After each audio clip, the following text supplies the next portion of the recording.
आज की कहानी है भैया भाभी के लिए क्या रीना की सोच बदल पाई। मैं काफी देर से करवट बदल रही थी। नींद आंखों से ओझल थी। अंधेरे में भी घड़ी की सुई सुबह के 4 बजाते हुए प्रत्यक्ष दिखाई पड़ रही थी। हर ओर स्तब्धता छाई हुई थी। एक नज़र अश्विनी की ओर देखा। वे गहरी नींद में थे। पूरे दिन दौड़ धूप वही करते रहते हैं।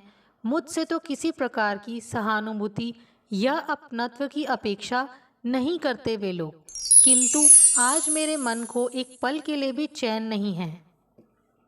मृत्युशैया पर लेटी माँ व भाभी का रुग्ण चेहरा बार बार आंखों के आगे घूम जाता है। क्या मनोस्थिति होगी बाबूजी व भैया की आज की रात। डॉक्टरों ने ऑपरेशन के बाद दोनों की ही स्थिति को चिंताजनक बताया था। माँ परिवार की मेरुदंड है और अंजू भाभी गृह लक्ष्मी। यदि दोनों में से किसी को भी कुछ हो गया तो परिवार बिखर जाएगा। किस प्रकार जोड़ लिया था उन्होंने भाभी को अपने साथ। घर का कोई काम, कोई सलाह उनके बिना अधूरी थी। मैं ही उन्हें अपना ना पाई। एक पल के लिए भी अंजू की उपस्थिति को बर्दाश्त नहीं कर पाती थी मैं। उसे प्यार करना तो दूर, उसकी शक्ल से भी मुझे नफरत थी। उसी के कारण माँ को भी तिरस्कृत करती रहती थी। जाने क्यों मुझे लगता उसके कारण मेरे परिवार की खुशियाँ छिन गईं। भैया का जीवन नीरस हो गया। क्या माँ का जी नहीं चाहता होगा कि उनका घर आंगन भी पोते पोतियों की किलकारियों से गूंजे।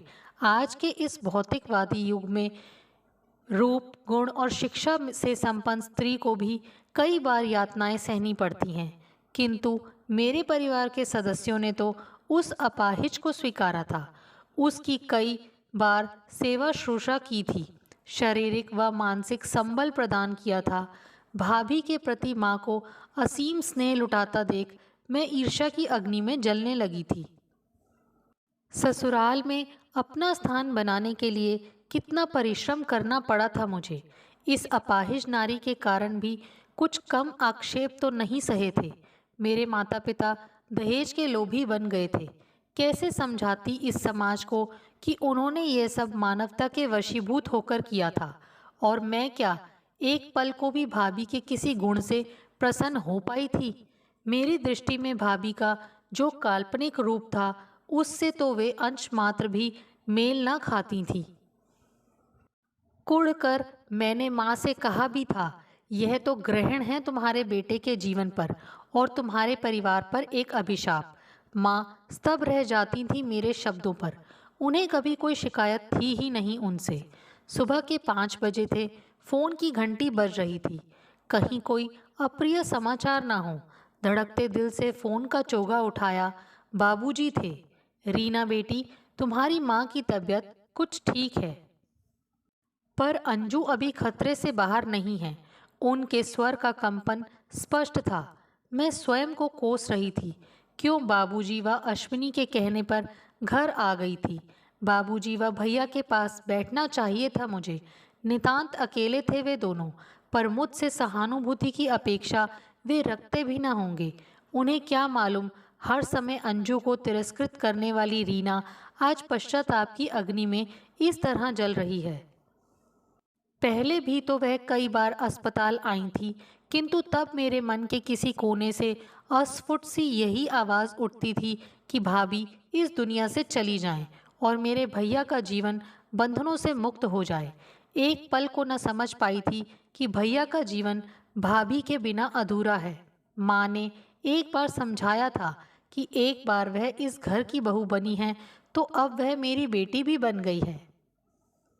उसकी देखभाल करना हमारा नैतिक ही नहीं, मौलिक दायित्व भी है।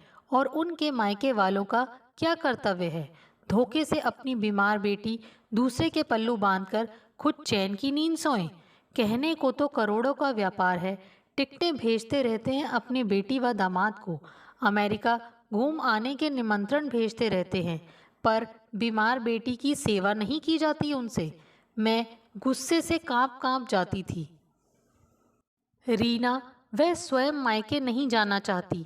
जानती है, कल मेरे गले में हाथ डालकर बोली थी, माँ मेरी माँ व पिताजी से बढ़कर प्यार आप लोगों ने मुझे दिया है। मेरा जी आप लोगों को छोड़ने को नहीं चाहता। बस तुमसे तो कोई मीठा बोले तो पिघल जाती हो। बड़ी मुश्किल से अश्विनी मुझे चुप करवाते। दिखावे के संबंध मुझे हमेशा विचलित करते रहे हैं। माँ के पास जाकर भी अंजू को अपना ना पाती थी मैं। कितना प्रतिरोध किया था भैया के ब्याह पर मैंने। उनके जैसे सौम्य सुदर्शन व्यक्तित्व के स्वामी के लिए रिश्तों की क्या कमी थी। उन्होंने एमबीए किया था। बाबूजी का लाखों का व्यापार था। भैया दाहिने हाथ के समान उनकी मदद करते थे।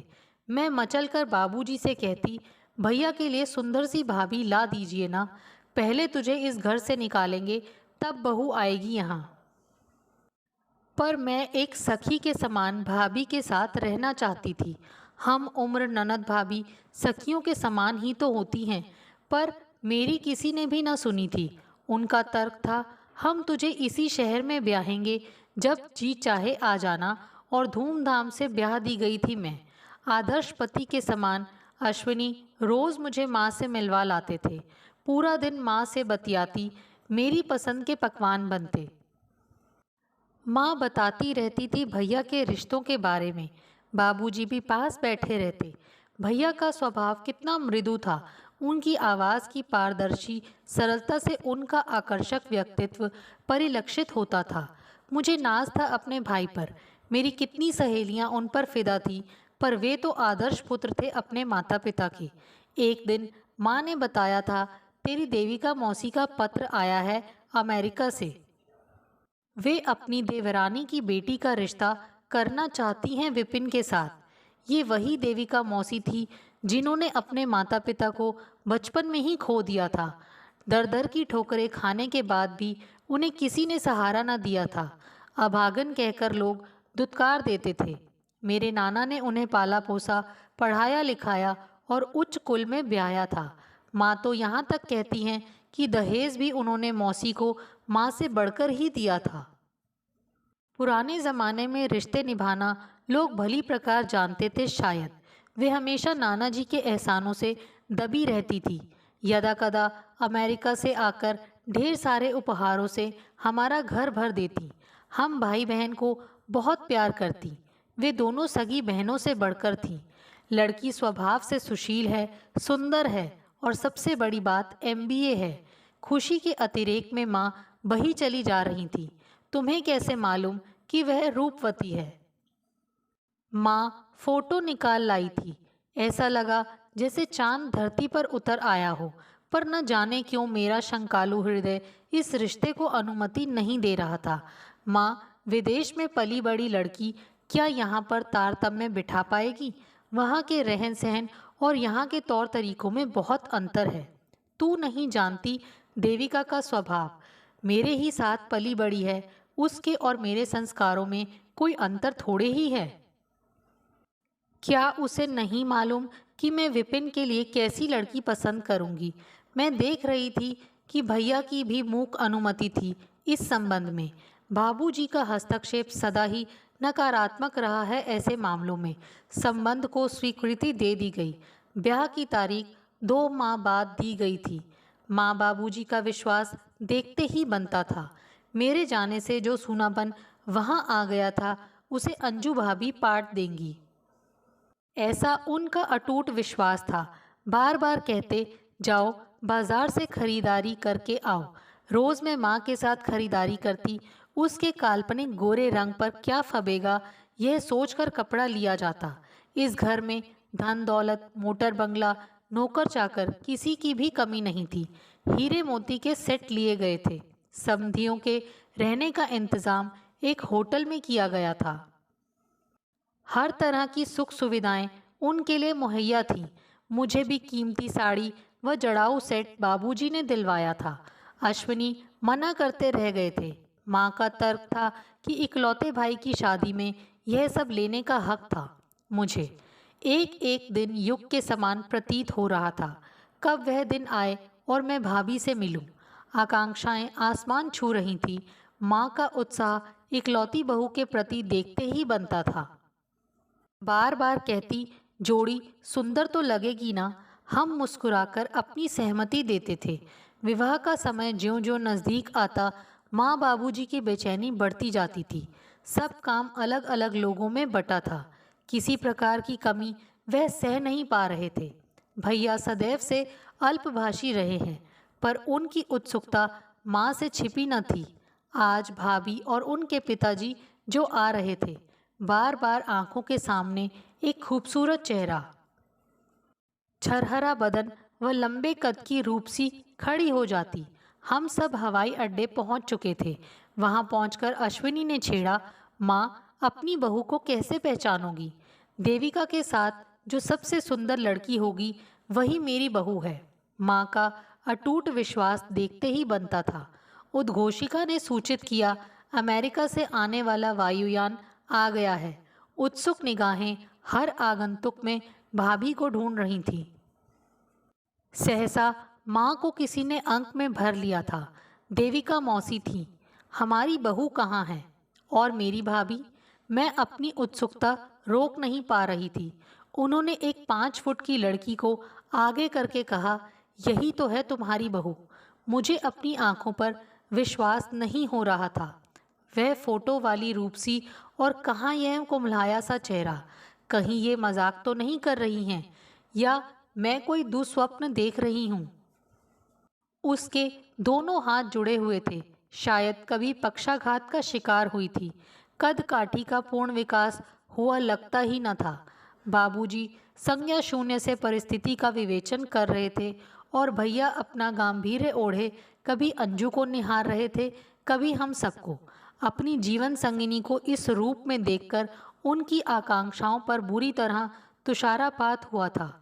माँ गश खाकर गिर पड़ी थी। किसी प्रकार उन्हें उठाया। रुग्ण सी काया व संतप्त मन लिए वे कांपती रही थी। कितने अनदेखे दंश खाए होंगे उन्होंने, यह मैं भली प्रकार से महसूस कर पा रही थी। शक्ति की स्रोत माँ बुरी प्रकार से टूट चुकी थी, पर ऊपरी तौर पर सभी सामान्य थे। किसी ने एक शब्द भी न कहा था। मेरा हृदय चीत्कार करके देविका मौसी को बुरा भला कहने को चाह रहा था। खूब बदला लिया था उन्होंने हम सब से, अपने पर किए गए एहसानों का।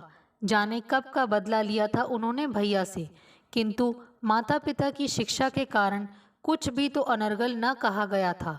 फोटो वाली सुंदर सलोनी अंजू की तुलना इस अपाहिज से करके मन दुखी सा हो गया था। भविष्य की सुंदर सुनहरी हरितिमा की कल्पना यथार्थ की धरती पर मरुभूमि की सफेदी में परिवर्तित हो गई थी। सारे बिंब प्रतिबिंब टूट पड़े थे। ऐसा प्रतीत होता था कि सामने पड़े वैभव को किसी ने कालिमा से पोत दिया हो। समधियों को उनके रहने के स्थान पर छोड़ा गया। उनकी आवभगत के लिए कुछ लोग तैनात थे। एक बात कुछ विचित्र सी लगी थी। देविका मौसी सामान्य ही थी। उनके व्यवहार से ऐसा नहीं लगा कि उन्होंने हमारे साथ विश्वासघात किया हो। घर आकर हर परिचित रिश्तेदार की जबान पर एक ही प्रश्न था, बहू कैसी है?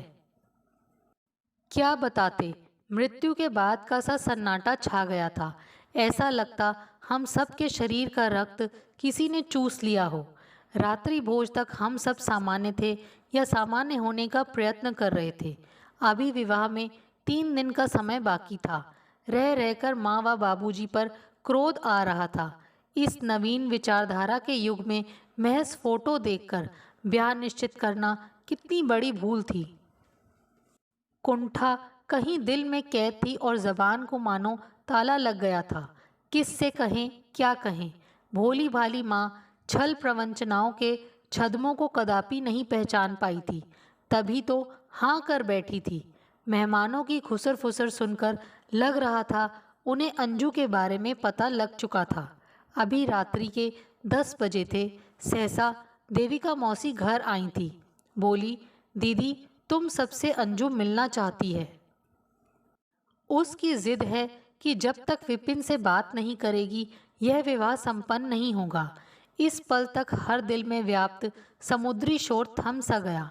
एक लम्हे के लिए मानो सन्नाटा छाया सा लगने लगा था वहाँ। मुझे कुछ आशा की किरण दमकती लगी। गाड़ी निकालकर मैं, माँ व भैया अंजू के पास गए थे। बाबूजी अपने उच्च रक्तचाप के कारण जा नहीं पाए थे। कमरे में अंजू व देविका मौसी ही थीं। उसने आगे बढ़कर माँ के चरण स्पर्श किए। माँ ने भी आशीर्वाद दिया था। अंजू ने ही मौन तोड़ा था। माँ, क्या आप मुझे बहू के रूप में स्वीकार कर पाएंगी? माँ इस प्रश्न के लिए तैयार न थी। भैया की ओर उन्मुख होकर बोली, कोई भी फैसला किसी भी प्रकार के दबाव में आकर मत कीजिएगा। इसमें देविका चाची का भी कोई दोष नहीं है। लगभग 3 वर्ष पूर्व मेरी गाड़ी दुर्घटनाग्रस्त हो गई थी। बुरी तरह जख्मी हो गई थी मैं। डॉक्टरों ने प्रयत्न करके मुझे तो बचा लिया, पर आज भी मुझे कई दिनों के अंतराल पर बेहोशी के दौरे पड़ते हैं। उसके 1-2 दिन बाद तक मेरे हाथ यूं टेढ़े हो जाते हैं। सामान्य होने में कुछ वक्त लगता है। माँ जी, मैं आपके घर की खुशियाँ बर्बाद करना नहीं चाहती। देविका चाची भी इस दुर्घटना के बारे में अनभिज्ञ थी। मैं पूर्ण रूप से एक आदर्श बहू बनने का प्रयत्न करूंगी। विपिन जी, आपका निर्णय ही मेरा अंतिम निर्णय होगा। स्पष्ट रूप से उसने बात समझाई थी। मैंने सोचा भैया को उत्तर अवश्य ही नकारात्मक होगा। उन्होंने तो एक पल भी हामी भरने में देर न की थी। माँ को भी यह संबंध शायद स्वीकार था। कहीं कोरी वचनबद्धता के तहत तो भैया व माँ ने हामी नहीं भरी थी, या दहेज के लालच में आकर माँ अपने बेटे का जीवन बलिदान कर रही थी। मैंने भैया से पूछा भी था, एक अपाहिज के साथ जीवन बिता सकेंगे आप? माँ से भी कहा था, धन दौलत तो हाथों का मैल है माँ, अपने बेटे को यूं मत बेचो। भैया का जीवन अंधकारमय हो जाएगा। अब क्या तुम्हारे दिन हैं सेवा टहल करने के? थक जाओगी तुम। अपने भाई की खुशियों को आग में जलता देख भला किस बहन का दिल रुदन करने को ना चाहेगा। भैया ने अपना स्नेहिल हाथ मेरे सर पर रखकर कहा था, रीना, यदि अंजू विवाह के बाद यो दुर्घटनाग्रस्त हुई होती तो क्या हम उसे स्वीकार ना करते? तब की बात और थी भैया। अच्छा, एक बात बता, यदि हमारी कोई बहन अपाहिज होती तो क्या हम उसका घर बसाने का प्रयत्न ना करते? अवश्य करते, पर छल से नहीं। तो इस पूरे घटनाक्रम में अंजू तो दोषी नहीं। मैं वादा करता हूँ अपनी तरफ से किसी को शिकायत का मौका नहीं दूंगा। हम सब चुप रह गए थे। सीधा सरल व्यक्तित्व लिए भैया भविष्य की दुश्चिंताओं से अनभिज्ञ से थे। मेरे प्रतिकार, विरोध, प्रतिवाद सब व्यर्थ हो गए थे। मैं मूक दर्शिका सी बनी अपने परिवार की खुशियां अग्नि के हवाले होते देख रही थी। जी चाह इस विवाह में सम्मिलित ही ना हूँ, कहीं भाग जाऊं, पर सामाजिक बंधनों में जकड़े मनुष्य को मर्यादा के अंश सहेजने ही पड़ते हैं। भैया का विवाह संपन्न हो गया। विवाहोपरांत दिए जाने वाले प्रीति भोज के अवसर पर मेहमानों की आगमनी व स्वागत सत्कार के लिए भैया के साथ खड़ी भाभी मेहमानों की भीड़ में घस खाकर गिर पड़ी थी। मेहमानों के समक्ष बहाना बनाना पड़ा था, थकावट के कारण ऐसा हुआ है। एक टीस सी उभरी दिल में। यदि तब भाभी मृत्यु की गोद में समा गई होती तो मेरे भैया का जीवन यूं बर्बाद ना होता। माँ व बाबूजी ने पूर्ण स्नेह व सम्मान दिया था बहू को। फूल की कोपल के समान उसकी रक्षा की जाती थी। माँ किसी भी अभद्र व्यवहार को बर्दाश्त नहीं करती थी। कपोत की तरह अपने डैनों से ढककर वे भाभी की रक्षा कर रही थी। सभी के होंठ सी गए थे। मानवता की मूर्ति बनी थी वे। यदि भाभी सामान्य होती तो माँ पर अवश्य गर्व करती, पर एक बीमार स्त्री को अपने बेटे के साथ प्रणय सूत्र में बांधकर उन्होंने उसके प्रति जो अन्याय किया था उसे मैं भूल नहीं पा रही थी। दहेज में रंगीन टीवी, वीसीआर और एयर कंडीशन से लेकर हीरे, माणिक, मोती सभी कुछ तो थे, पर इन चीज़ों की यहाँ कोई कमी नहीं थी। घर आकर मैं फूट फूट कर इतना रोई कि शायद दीवारें भी पसीज गई होंगी। अश्विनी ने बहुत प्यार से समझाया था, वैवाहिक संबंध संयोगवश बनते हैं। तुम्हारे भैया की शादी जिससे होनी थी हो गई। इस संबंध में व्यर्थ चिंता करने से क्या लाभ है? और यह भी तो हो सकता है कि तुम्हारी भाभी का स्वभाव इतना मृदु हो कि तुम सबका वह स्नेह पाश में बांध ले। मैं चुप हो गई। तभी सास ननद आ धमकी थी। सास बोली, हाँ भाई, अब तो एसी दहेज में मिलने लगे हैं, हमारे बेटे को तो कूलर भी नहीं मिला था। अब बहू टेढ़ी मेढ़ी हो तो क्या हुआ। जी चाहा प्रत्युत्तर में उनका मुंह नोच लूं। तुम्हारे हृदय में मानवता हो तो जानो मोल मानवता का। पर अश्विनी ने इशारे से चुप करवा दिया था। 3-4 दिन बाद माँ को फ़ोन किया। सोचा अकेली होंगी, कुछ तो मन हल्का कर लेंगी मेरे साथ। भैया भाभी तो हनीमून पर गए थे। फ़ोन अंजू ने उठाया। हेलो रीना, तुम इतनी जल्दी क्यों आ गई अपने घर? तुम लोग तो 15 दिन बाद आने वाले थे ना? हाँ, वहाँ जाकर माँ से फ़ोन पर बात की तो मालूम पड़ा बाबूजी बीमार हैं, इसीलिए वापस आ गए। उसके स्वर में मिस्री घुली थी। मैंने सोचा तुम्हारे जैसी बीमार स्त्री कश्मीर की वादियों में भैया का क्या मन मोह पाई होगी। तभी मैं बाबूजी से मिलने चल पड़ी थी। अंजू उनके सिरहाने बैठी थी। माँ को ज़बरदस्ती सुला दिया था उसने। बोली, परेशान हो जाती हैं माँ बाबूजी को देखकर। मैं तो हूँ ही यहाँ पर। और वह एक ट्रे में बाबूजी के लिए जूस व मेरे लिए चाय लेकर आ गई थी। दीनू को भेजकर समोसे भी मंगवाए थे उसने। बोली, खाओ ना, तुम्हें बहुत पसंद है ना ये। उसके बाद वह हर 1 घंटे बाद बाबूजी का बुखार देखती रही।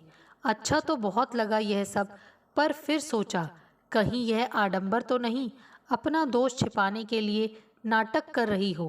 पर आत्म मंथन करने पर मैं ही ग्लानि से भर गई थी।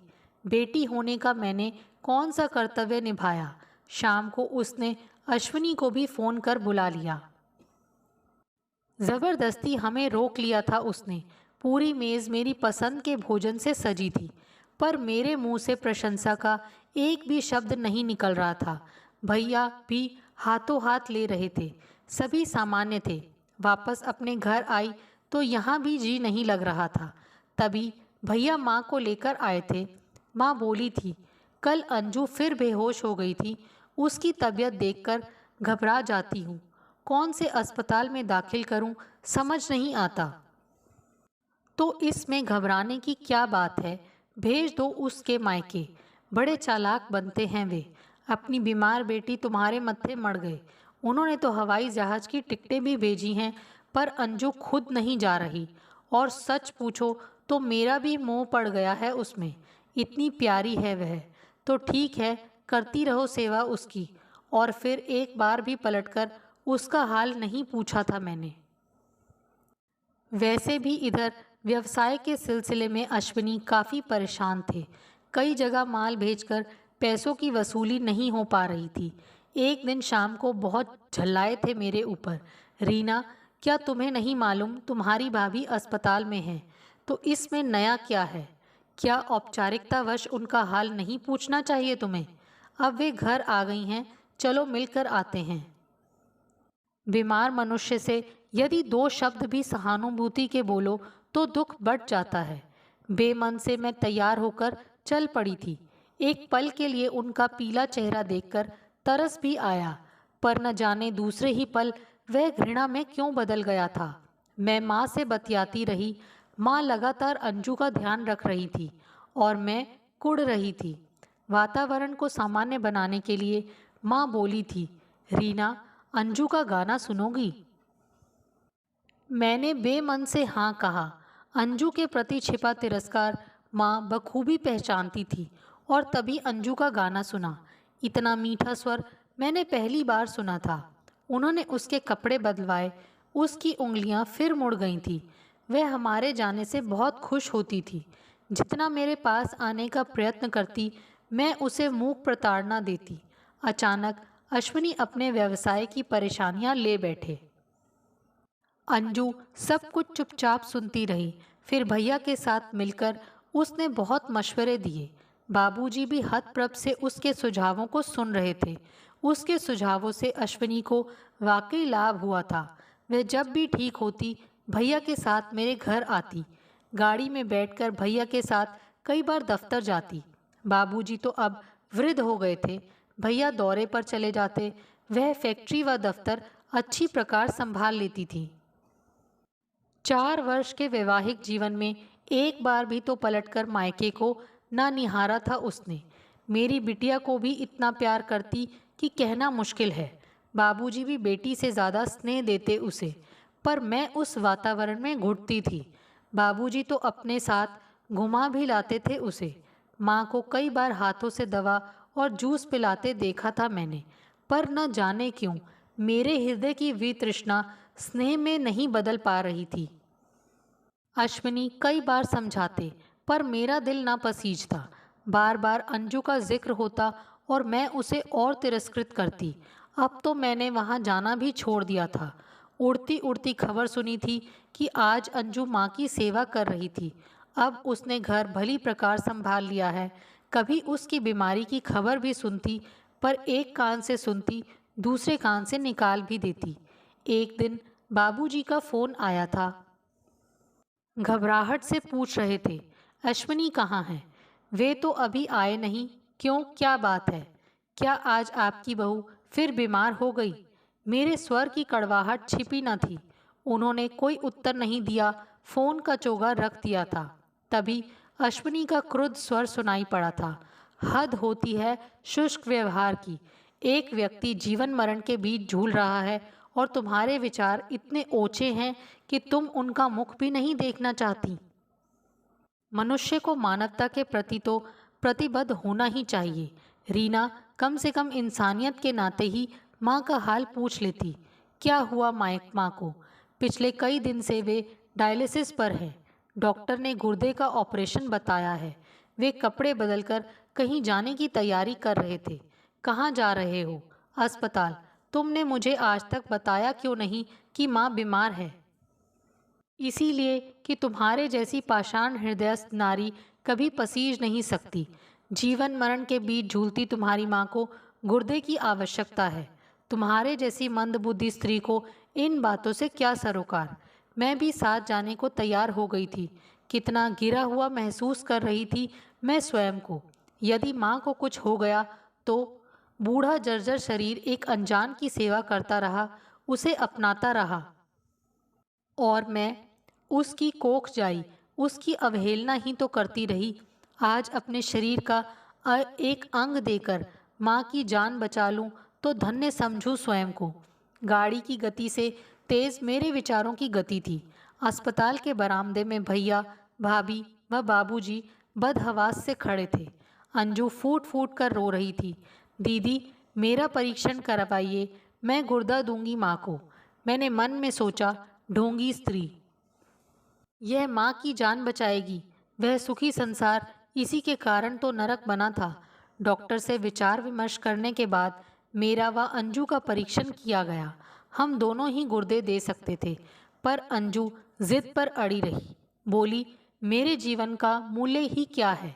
मैंने इस परिवार को दिया ही क्या है? यदि रीना को कुछ हो गया तो उसकी बिटिया को कौन पालेगा? उसके तर्क के सामने हम चुप हो गए थे। भाभी व माँ को ऑपरेशन थिएटर में ले जाया गया था। ऑपरेशन का समय लंबा ही होता जा रहा था। डॉक्टर ने बताया कि ऑपरेशन कामयाब हो गया है, पर अंजू खतरे से बाहर नहीं है। हम सब सन्नाटे में आ गए थे। पहली बार मैंने भाभी के गुणों को ही जाना था। किस प्रकार उसने स्वयं को इस परिवार से बांधा, मैं यह अब सब समझ चुकी थी। मेरी आंखों से आंसुओं की अविरल धारा बह रही थी। आज तक अंजू की मौत मांगने वाली रीना उसकी दीर्घायु की कामना कर रही थी। डर सा लग रहा था कहीं उसका यह अंतिम पड़ाव ना हो। भाभी के साथ भैया व माँ बाबूजी का बंधन अटूट है। मेरा मन उसके प्रति सहानुभूति से भर गया था। तभी डॉक्टर ने बताया, अब अंजू खतरे से बाहर है।